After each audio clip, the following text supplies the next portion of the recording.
Hello friend, আবার একটি নতুন ভিডিও নিয়ে এসে গেছি। এখন দেখতেই পাচ্ছেন যে এটি একটি 1 স্টারের ফ্যান আছে। দেখুন, এই ফ্যানটি কাস্টমারের প্রবলেম হচ্ছে, ফ্যানটির স্পিড কম হচ্ছে। প্রথমে আমরা ভোল্টেজ দেখে নিই। এখন ফ্যানটির ভোল্টেজ ঠিক আছে, দেখতে পাচ্ছেন 209। তো ঠিক নেই, এটা 220 হতে হতো। তো যাই হোক, অনেকটাই স্পিড আছে। তো এই ফ্যানটিতে 220 হলে আরও স্পিড বাড়বে। দেখুন ভোল্টেজটি কমছে, আরও কমছে ভোল্টেজটি কমে যাওয়ার ফলে কতটা স্পিড কমছে সেটা দেখুন। অর্থাৎ 1 স্টার ফ্যান হলে ভোল্টেজ 220 হতে হবে, তবেই ফ্যানটি সঠিকভাবে ঘুরবে।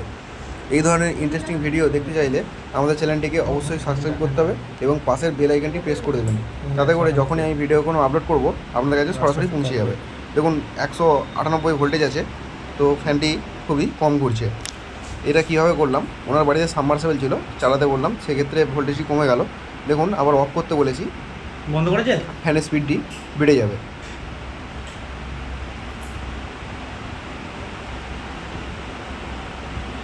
অতএব 1 স্টার ফ্যান যেখানে ভোল্টেজ আপ ডাউন হয় সেখানে বিএলডিসি ফ্যান লাগালে তবেই সঠিকভাবে ঘুরবে। আজকের মতো